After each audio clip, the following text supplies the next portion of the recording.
Despite his magnetic stage presence, Ringo Starr has a tragic backstory that not even his devoted followers are aware of. Ringo Starr's heart has been unknowingly broken for a long time due to the anguish of marital loss and unforeseen childhood tragedies. Watch this video to learn more about the tragic events that befell the renowned drummer of the Beatles. His marriages are the focal point of every one of Ringo Starr's catastrophic incidents. In 1962, he first crossed paths with Maureen Cox, a youthful hairstylist hailing from Liverpool, because it happened at the same time that Starr joined the Beatles, a band that was quickly becoming famous all over the world. Their encounter was a pivotal moment in Starr's life.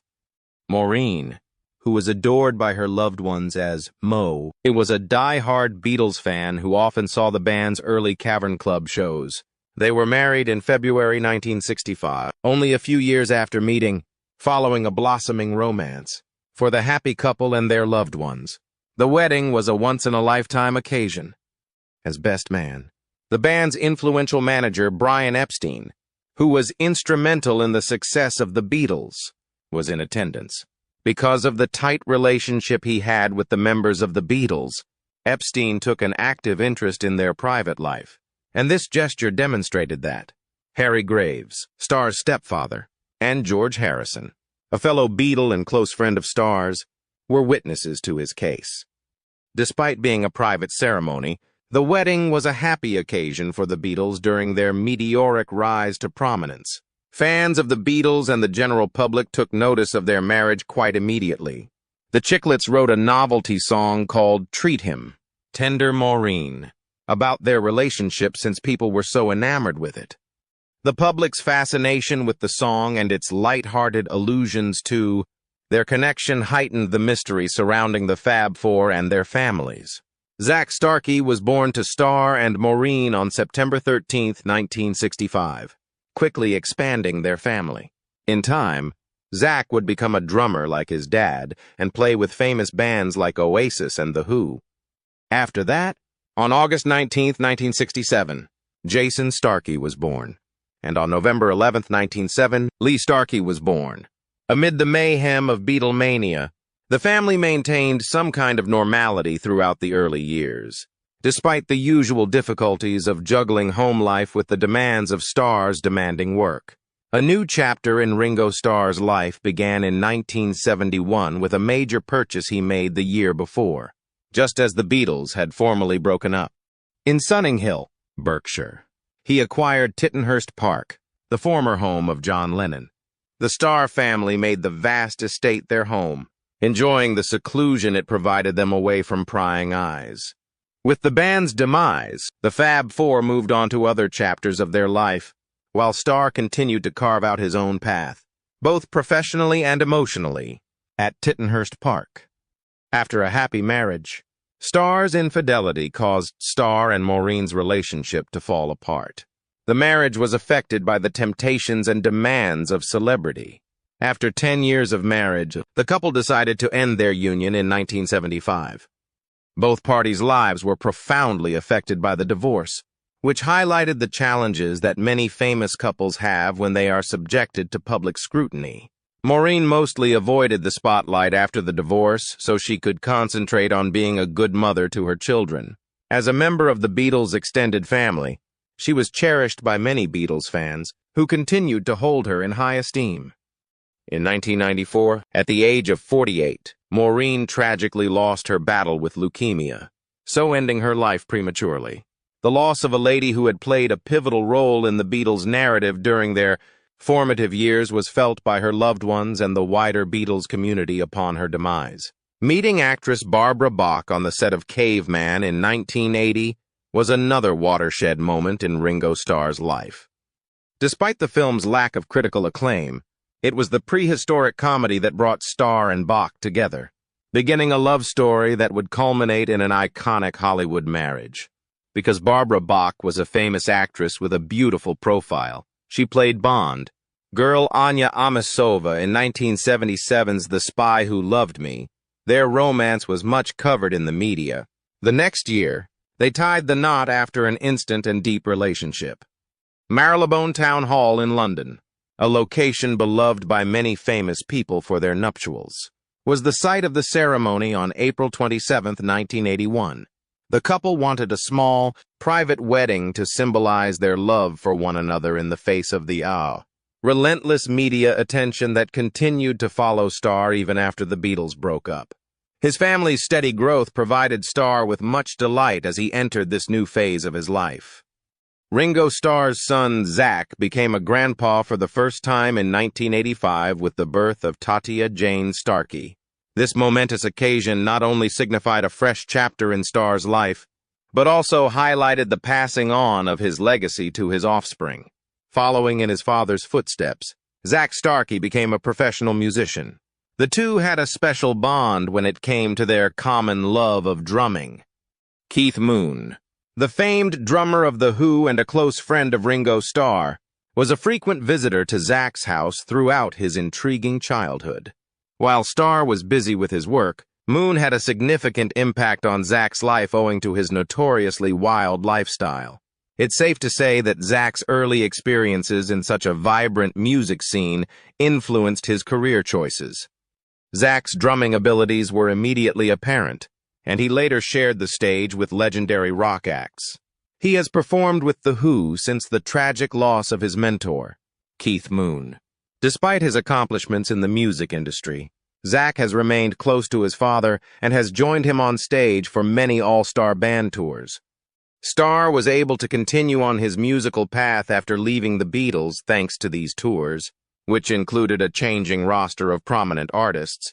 Performing with Zach brought an extra personal and family element to these shows.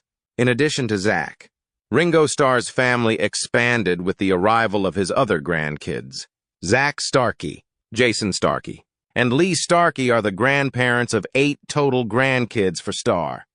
Though they have mostly shied away from the extreme limelight that was characteristic of their father's profession, each of his offspring has, in their own manner, continued the Starr family's heritage.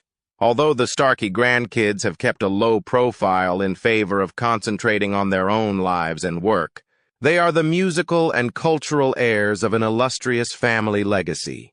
Ringo Starr became the first Beatle to become a great-grandfather in 2016. Marking yet another landmark achievement. Time passed, and the Beatles' legacy lives on via their offspring, as this occurrence demonstrated. Starr, who had been a driving force behind the cultural upheaval of the 1960s, now seen his family grow by 4 generations, with each new member proving that the Starr name had endured. Ringo Starr and Barbara Bach have lived the high life, dividing their time between mansions in the most exclusive neighborhoods across the globe. Over the years, they've called a sprawling house in Cranley, Surrey, a glitzy mansion in Hollywood, and a lavish apartment in Monte Carlo home. Not only do these mansions showcase their enormous fortune, but they also serve as a symbol of their desire for seclusion and luxury. A prominent property of theirs was the Cranley estate in Surrey. Ridinghurst was a 200-acre, 81-hectare English estate with a Grade II listed Jacobean mansion located in the countryside. The home offered Starr and Bach a tranquil escape, capturing the essence of English country life with its vast grounds, old building, and feeling of isolation. An escape from city life and a sign of Starr's success. The estate allowed him to savor his hard work. Nevertheless, Starr chose to sell this estate in 2014. Which may have been a symptom of a change in their lifestyle or an attempt to streamline their property holdings. Starr and Bach have kept a home in the exclusive Chelsea neighborhood, just off King's Road, in London, even after they sold their house in Surrey, one of the wealthiest and trendiest areas in London. Chelsea is home to posh shops, restaurants, and museums. Chelsea is one of the most exclusive neighborhoods in London, so they can be close to all the action without sacrificing their privacy. Los Angeles has long been a second home for many British celebrities, and Starr and Bach maintain a place there in addition to their UK estates. With its year-round sunshine, extensive network in the entertainment business, and easygoing, opulent lifestyle, Los Angeles presents them with an alternative way of life. From their Los Angeles home, the pair can explore the West Coast at their leisure, taking in everything from Malibu's beaches to Hollywood's cultural attractions. They live it up to the fullest with their mansion in Monte Carlo. Situated on the French Riviera in the little Principality of Monaco, Monte Carlo is a name that conjures images of opulence and glitz. Monte Carlo is a sanctuary for the world's elite, thanks to its world-renowned casinos, yacht-filled port, and the annual Monaco Grand Prix. Starr and Bach see it as a haven where they can live the Mediterranean dream with its beautiful scenery, gourmet restaurants, and easygoing vibe. In 2011, Starr was placed as number 1 on the Sunday Times Rich List, which is a reflection of his financial success. There are 56 people with a net worth of $150 million. He has become one of the richest people in the music business thanks to his profession as a musician, royalties, and astute investing decisions. His meteoric rise to fame and fortune began during his time with the Beatles, and in 2012 he was named the world's richest drummer. Several reasons may have contributed to Starr and Bach's choice to sell their massive estate. These include the high upkeep costs of such a big house, their desire to spend more time in their other properties, and, of course, a change in lifestyle as they have aged. Whatever the case may be, Starr and Bach proceeded to modify their living arrangements to better fit their present requirements and aspirations after selling Ridinghurst, marking the end of an era. Starr and Bach still split their time between London and Los Angeles, with the odd trip to Monte Carlo thrown in for good measure. They are able to take advantage of the cultural wealth and historical significance of London, the sunny, laid-back vibe of Los Angeles, and the glitzy, elite ambience of Monte Carlo from their respective residences in these locales, reflecting their common interests in exploration, opulence, and seclusion. Each house offers a unique setting for their married life. The Los Angeles-based Julian's Auctions was the site of much media attention in December 2015, when Ringo Starr and Barbara Bach sold off a sizable collection of professional and personal items. Unlike previous celebrity auctions, this one gave fans and collectors a chance to own rock memorabilia that Ringo Starr had treasured during his legendary career. Taking place over the course of 3 days, the auction mirrored Starr and Bach's choice to downsize their lives and devote themselves to their charitable work, especially via their joint charity, the Lotus Foundation. The first Ludwig Black Oyster Pearl drum set that Starr had owned was one of the most sought-after things at the auction.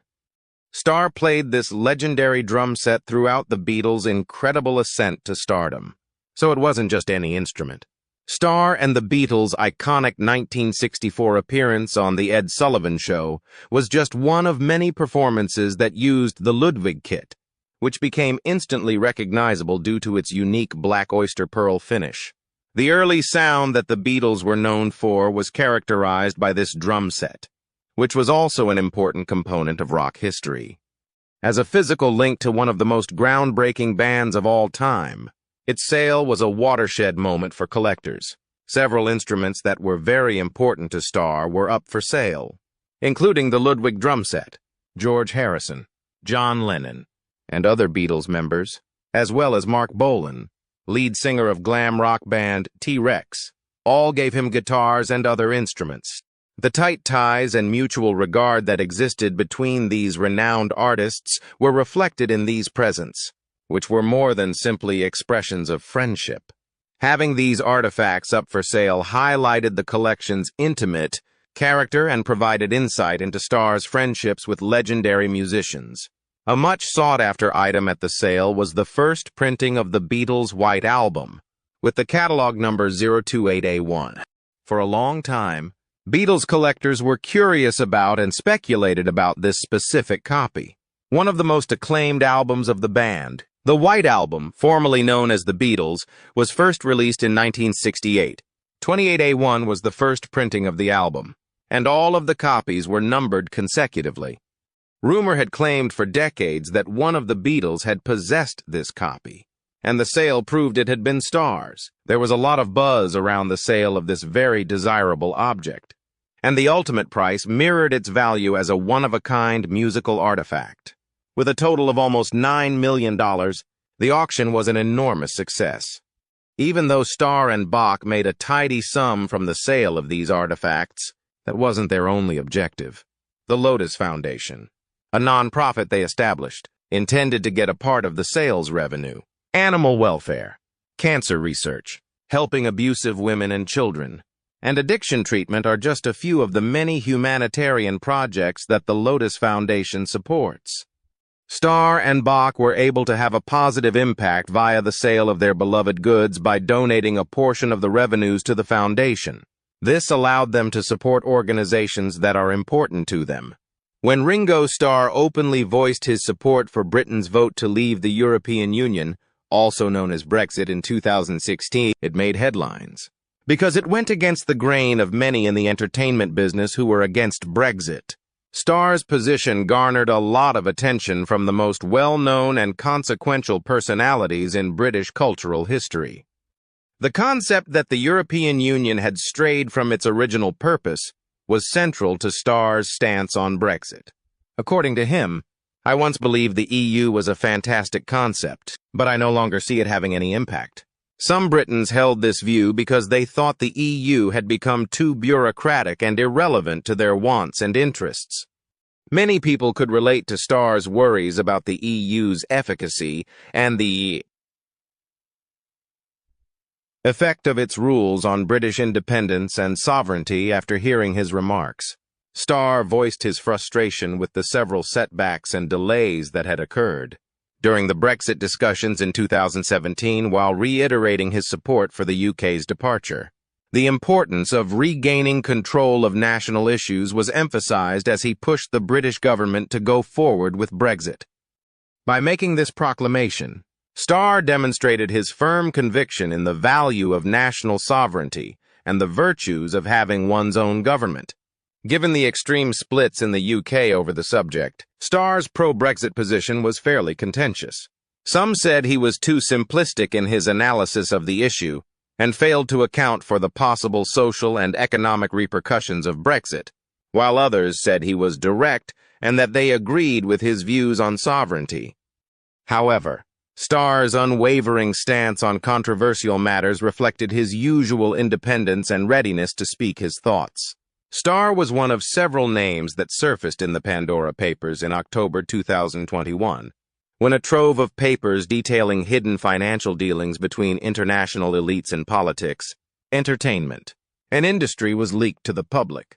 The documents exposed the ways in which the richest people in the world hid their money in offshore tax havens, maybe to avoid paying taxes. The fact that Starr was named in these papers caused quite a stir and led to inquiries into his business dealings. Alleged offshore corporations used to handle Starr's riches were connected to the Pandora Papers. Offshore accounts may be used legally in various situations, but they are commonly associated with tax evasion, which is a practice that is becoming more and more investigated.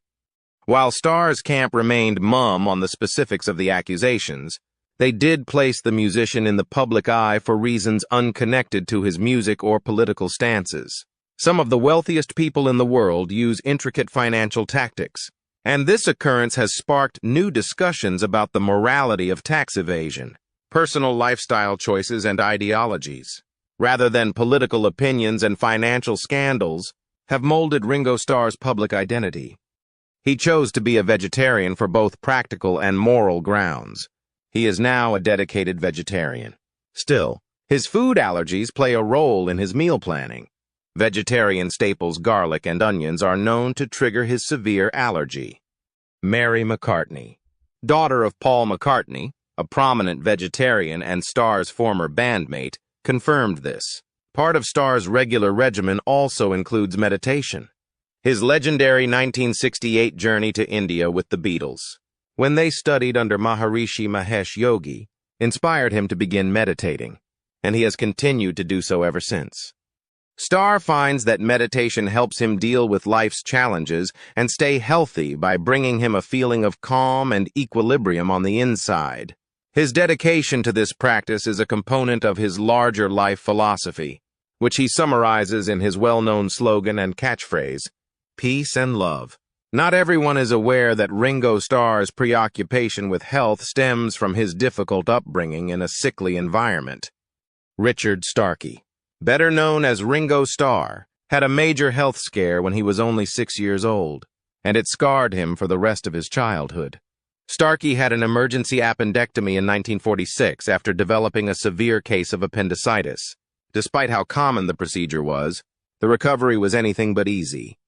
When he had peritonitis, an infection of the lining of his abdomen that may be fatal, things became complicated.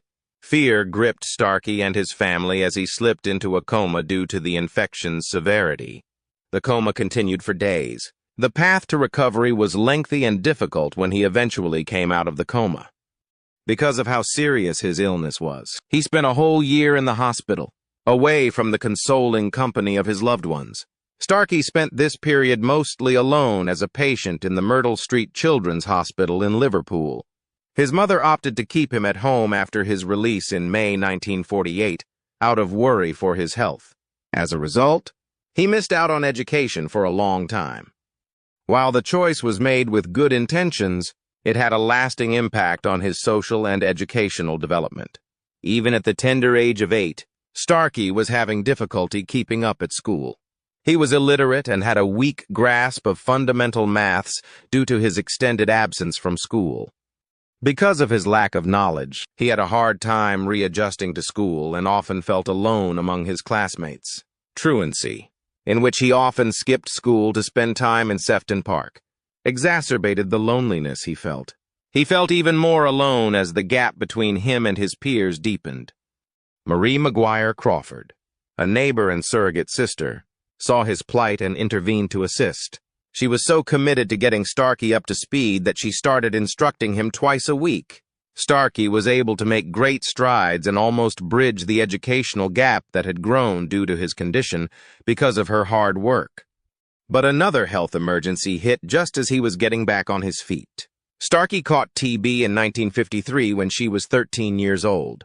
This lung illness was far more prevalent and deadly in the middle of the 20th century compared to now.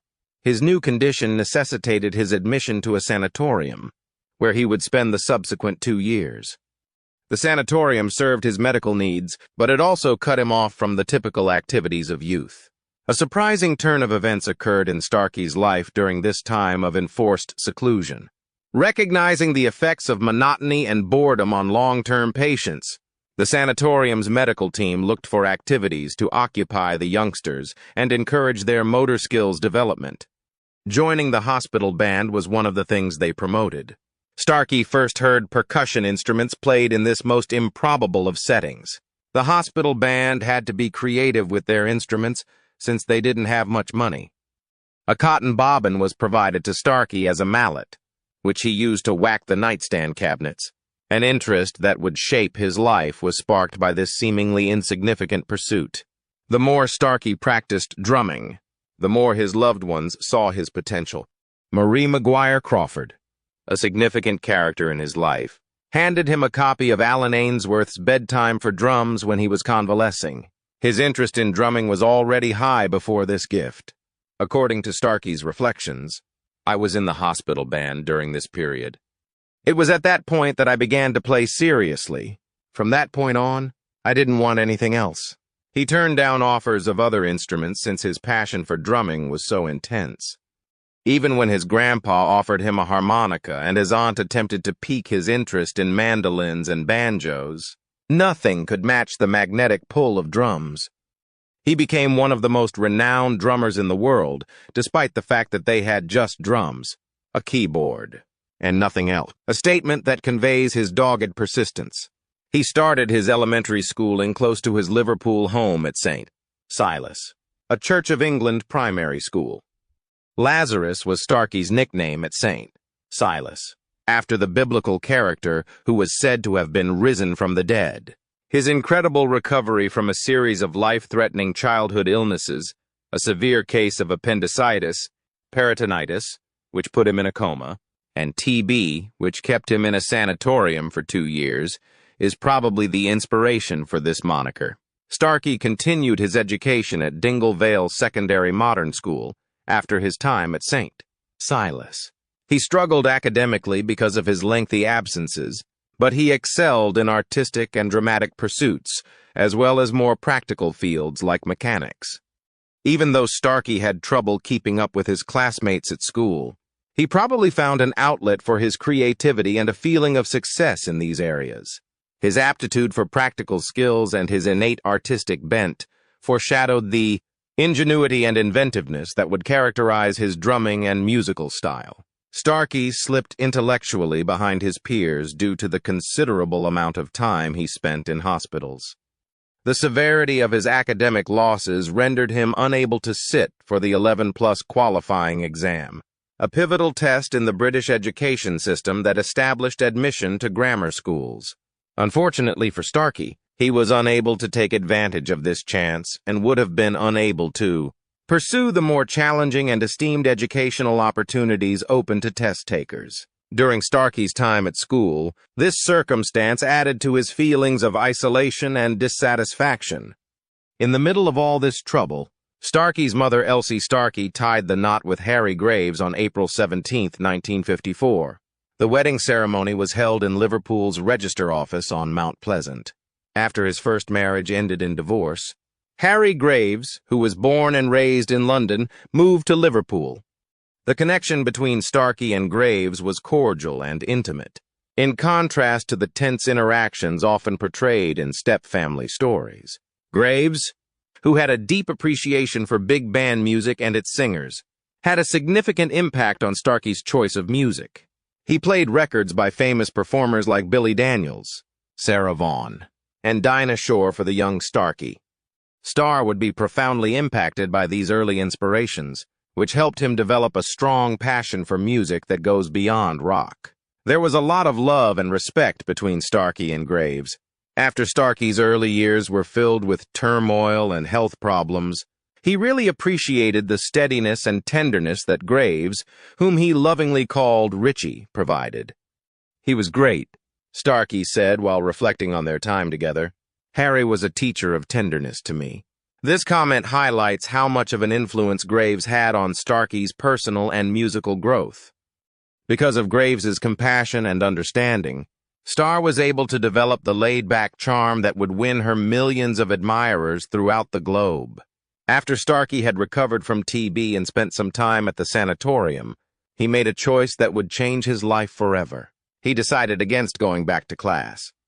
Starkey opted to remain at home and engrossed himself in music rather than continue his official schooling. He would bop rhythmically on biscuit tins with sticks while listening to music for hours. He developed an early and abiding love for drumming via his forays with improvised percussion instruments. Starkey found fulfillment and satisfaction in rhythm creation, even with little objects like biscuit tins, which conventional schooling had been unable to supply. Tragic events characterized Starkey's childhood, which Beatles historian Bob Spitz aptly characterized as a Dickensian tale of woe. It is not an overstatement to say this. Starkey grew up in a harsh, impoverished, and resilient milieu, somewhat unlike the grim worlds portrayed in Charles Dickens's books. The Dingle was a notoriously poor working-class neighborhood in Liverpool where Starkey's family resided. The homes in this area were tiny, overcrowded, and had no windows to let in fresh air. In most cases, the walls were made of thin, crumbling plaster and offered little protection from the weather. Little room for the families crammed into the houses, which were so little they were likened to postage stamps. An outhouse was accessible from the back of each house, a striking illustration of the absence of contemporary comforts that the majority of us now take for granted. The coal that powered the city left a heavy layer of soot in the air over the Dingle. Because of the pollution, residents already faced a number of health concerns, including respiratory disorders, which further made matters worse. Many Dingle kids, Starkey included, would play outside in an effort to get away from the stuffy, coal-fired area where they lived. A short escape from the monotony of their everyday existence was offered by the adjacent park, Prince's Park. They could run about, play, and, if only for a little time, breathe somewhat fresher air in this park. Poor living circumstances weren't the only obstacle Starkey faced during his childhood. The Dingle was a violently crime-ridden, historically disadvantaged inner-city neighborhood of Liverpool. There was always some kind of threat to the folks that lived there. Being caught in the midst of a violent brawl was a constant worry since violent confrontations happened often. A person's capacity to avoid the perils that seemed to be at every turn became crucial in such an environment. The value of keeping out of trouble was ingrained in Starkey from a young age. According to his subsequent reflections on his upbringing in the Dingle, he learned to keep his head down, eyes open, and not to block anyone's path. For kids like Starkey to make it through that dangerous world, they had to adopt a survival mindset, and this remark sums it all. Being too visible may put one in harm's way in this environment. Therefore, being alert and careful was key to survival. No Dingle family was ever really free from the constant fight for survival. One of Starkey's most influential neighbors, Marie Maguire Crawford, spoke about the community's struggles as a whole. She went on to say that he was a part of the continuous fight for survival for all the Dingle families. This fight was about more than simply making ends meet. It was also about keeping one's pride and optimism alive in the face of insurmountable odds. Starkey inherited the tenacity, resourcefulness, and perseverance of the Dingle people from an early age. Ringo Starr, whose real name was Richard Starkey at the time he returned home from the sanatorium in late 1955, had the enormous challenge of reintegrating into a society that seemed to have forgotten about him. As a result of missing out on formative years of education and social development, Starkey spent a considerable amount of his youth in hospitals, initially fighting off appendicitis, peritonitis, and TB. Since he started working at a young age, he was severely underprepared in terms of both education and job experience. Because he had spent so much time in convalescence, Starkey lacked the drive and self-control necessary to succeed in his early endeavors to get steady work. He began his career as a railway worker for British Rail. "I took this job not because I wanted to work for the railroad, but because I had to." The job with British Rail came with an employer-issued suit, and Starkey, like many young men of his period, needed warm gear, but there was a missing piece to the costume. A headgear, but not a whole outfit, was given to him. Due to his failure to pass the necessary physical check, Starkey's time with British Rail was brief. He was let go because his health, which was still weak following a long illness, was an issue. It was a humiliating experience for the young Starkey to be fired and forced to rely on unemployment assistance. Starkey persisted in his job search despite his lack of enthusiasm, making decisions driven more by logic than emotion. His subsequent job was as a barman on a day boat that crossed the English Channel between Liverpool and North Wales. In addition to bringing in some cash, this employment also brought up a long-buried worry of Starkey's, the prospect of mandatory military duty. During the mid-1950s, Starkey was keenly aware of the impending duty of military service, which was still a necessity for young men in Britain. He was dreadful at the thought of getting drafted into the Royal Navy since he had zero interest in a life at sea. He made the snap decision to leave his work on the day boat because he valued his mental health more than a regular income and was afraid that his position may make him seem too qualified for Navy duty. The future seemed bleak for Starkey by mid-1956. As a young man, he lacked knowledge, experience, and purpose. Starkey desperately needed a steady job and a purpose in life. Starkey saw more promise in this position than in his earlier ones. It offered both a more stable income and the chance to acquire new skills. Starting out as an apprentice machinist gave Starkey his first taste of the industrial industry and the opportunity to learn by doing with various tools and machines. Skiffle, a kind of music that was becoming popular in Britain at the time, was introduced to Starkey by Trafford. Starkey felt a strong connection to skiffle because of its upbeat combination of folk, jazz, and blues. The genre's accessibility and lack of pretense, together with the fact that it was sometimes played on handmade or cheap instruments, drew in young people from working-class backgrounds like his own.